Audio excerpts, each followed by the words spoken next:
लोक महाराष्ट्र लाईव्ह, जनतेचा रोखठोक आवाज।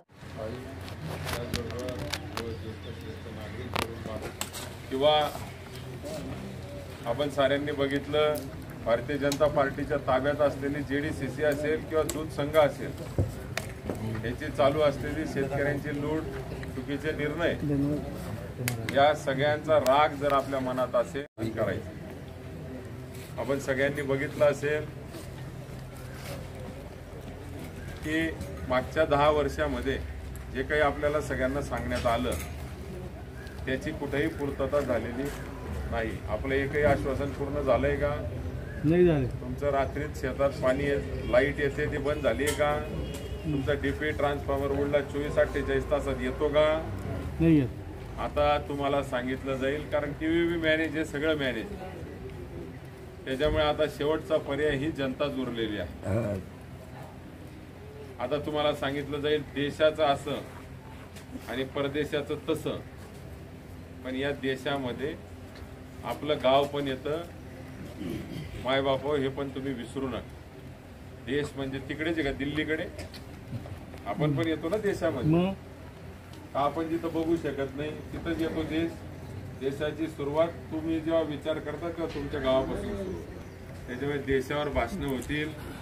आता बोल बच्चन फेकूपणा सगळ्यात देशावर चालेल, त्याच्यानंतर फेकतील परदेशातलं, ते कोणी पाहायला गेलं नाही, आणि बाजूना गावना सरपंच जुना तर तुम्ही बी या सरपंच आहे म्हणून त्याने बसा, बरोबर आहे का? तर मनावर परिणाम करणाऱ्या गोष्टी समोर आणायच्या आणि या गोष्टी केल्या जातात। मी आपल्याला सांगेल, आता सगळे लोक आपण हुशार झाले। आपल्या शेतकऱ्यांचे काय हाल चालू आहेत, आपल्या गावामध्ये लाईट किती वेळ येते किती वेळ जाते, काही बदल झालेत का? काही झाले असतील तर मला सांगावं, म्हणजे आम्हाला मतं मागायचा बी अधिकार राहणार नाही। काही झालेत का? नुकतेच आता दूध फेडरेशन वाल्यांचे पूर्ण आयुष्यामध्ये कधी एवढे भाव कमी जास्त झाले नाही, तेवढे भाव 7-7 रुपयांनी कमी भाव झाले।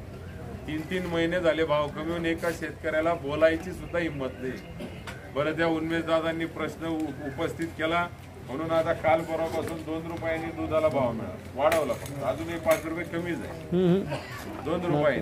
पण 4-3 महिन्यात एकही शेतकरी मीडिया समोर सुद्धा जाऊ शकला नाही, का तर त्यांना धमक्या होत्या की हाय ते बी दूध बंद करून टाकू, पण त्याला बिचारायला रोज दूध निघतंय तो कुठं फेकायला जाईल, म्हणून 5 रुपयांनी आज तिथं कमीने देतोय।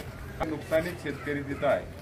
कुठल्याही यांना शेतकऱ्याची कळकळ नाही, हे व्यापाऱ्यांचं सरकार होतं। आपण सगळ्यांनी 10 वर्ष अनुभवलं। आता मला वाटतं आपले सगळ्यांचे डोळे उघडले।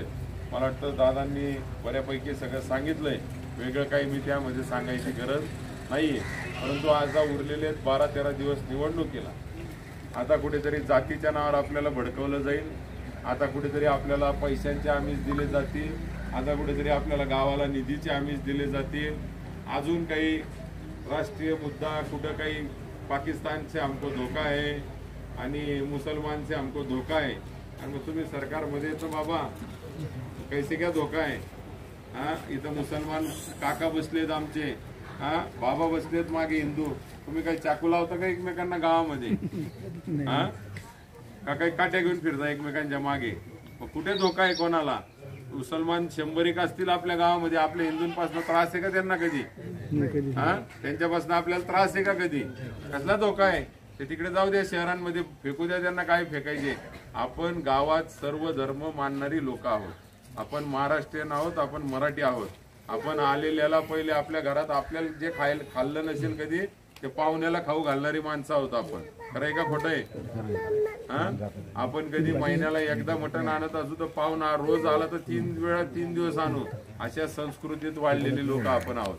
आपण धर्माच्या नावावर बाटलेली लोक नाहीत, आपण सर्व धर्म समभाव मानणारी लोक आहोत। आपल्या महाराष्ट्राचे आराध्य दैवत छत्रपती शिवाजी महाराजांनी आपल्याला शिकवलंय, हे अत्याधुनिक वेगळी धर्माच्या नावावर राजकारण करणाऱ्यांच्या नांदी आता आपल्याला लागायचं नाहीये, अशी मी आपल्या सगळ्यांना कळकळीची विनंती करतोय।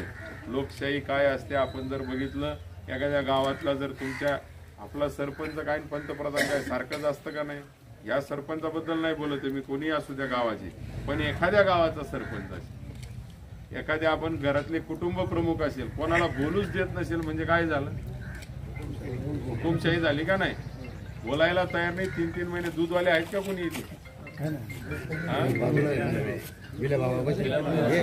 दुधाला तुम्ही 3-3 महिन्यात बोलू सुद्धा शकले नाही. त्या उन्मेष दादाने आवाज उचलला म्हणून कसा दणका पडला, लगेच 2 रुपये वाढवून दिले. एवढी ही का याला म्हणता हुकुमशाही. बोलू द्या ना. लोकांचे तर फोनच उचलत नाहीत कोणी. जाऊन तुम्हाला रस्त्यावर तरी उतरता आलं का 7 रुपये कमी झाले बा, आमचे का म्हणून कमी झाले बा.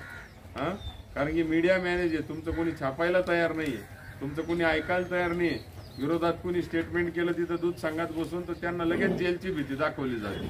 असे प्रकार जर आपल्याला बंद करायचे असतील तर सगळे घाबरले. आपण पण बघत असाल 1-1 महिना कोणी उमेदवारी तर लोकसभा लढायला तयार नव्हतं. शेवटी आम्ही आलो म्हणून आज तुमच्यापर्यंत ते मतं मागायला येणार आहेत, नाही तर ते सुद्धा ते आले नसते. मोदीला ते लोक मोदींकडे बघून मतदान करतात. आता कशासाठी मतदान करायचंय? कोणी उठून मला एक उत्तर द्यावं की मला मोदींना ह्याच्यासाठी मतदान करायचंय बा. आपण 10 वर्ष फसलोय आणि सगळं जाऊ द्या. मी आपल्याला विनंती करायला आलोय, तरुण उमेदवारी पहिल्यांदा आपल्या मतदारसंघात झाली. माझं वय वर्ष फक्त 37 आहे. मी तरुण आहे का नाही?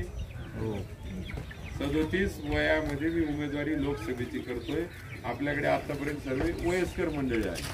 पहिल्यांदा 37 वयामध्ये एका तरुणाला उमेदवारी आपल्या मतदारसंघामध्ये आहे. एवढे लावून आपण भाजपला मतदान करत गेलो. आपल्या मतदारसंघाची परिस्थिती की जाऊ द्या, भाजप आपल्याकडे चालते, भाजपला मतदान. एकदा थोडं चव ओळखून बघायची. आता चव बदलायची. अनेक वर्ष त्यांना संधी दिली ना, आता एकदा संधी आपण शिवसेना उद्धव बाळासाहेब ठाकरे महाविकास आघाडीच्या आपल्या मशालला द्यायची. एकदा थोडं फरक तर बघू आपण काय होतं. एकदा फरक 5 वर्ष बघायला काय अडचण आहे का? 10 वर्ष नुसते फेकूपणा ऐकून घालवला ना आपण. मागचे 25-30 वर्ष कधी आले बी नाही कोणी खासदार गावामध्ये, तरी मतं देत गेले का नाही?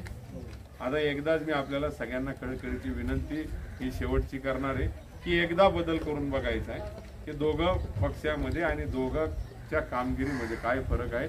या मतदारसंघाला खरा न्याय कोण देऊ शकतं हे आपल्याला बघायचंय. अधिक न बोलता अनेक गावांना भेटी द्यायची. त्यामुळे मी आपल्याला ही शेवटची विनंती करून 13 तारखेला 1 नंबर बटन समोर मशाल या चिन्हावर आपलं बटन दाबून आपण मला भरघोस मता या गावातून द्यावी, एवढीच मी आपल्याला विनंती करतो आणि थांबतो. जय हिंद, जय महाराष्ट्र. महाराष्ट्रातील महत्त्वाच्या आणि ताज्या बातम्या पाहण्यासाठी लोक महाराष्ट्र न्यूज चॅनलला यूट्यूबवर सबस्क्राईब करा आणि बेल आयकॉन प्रेस करा.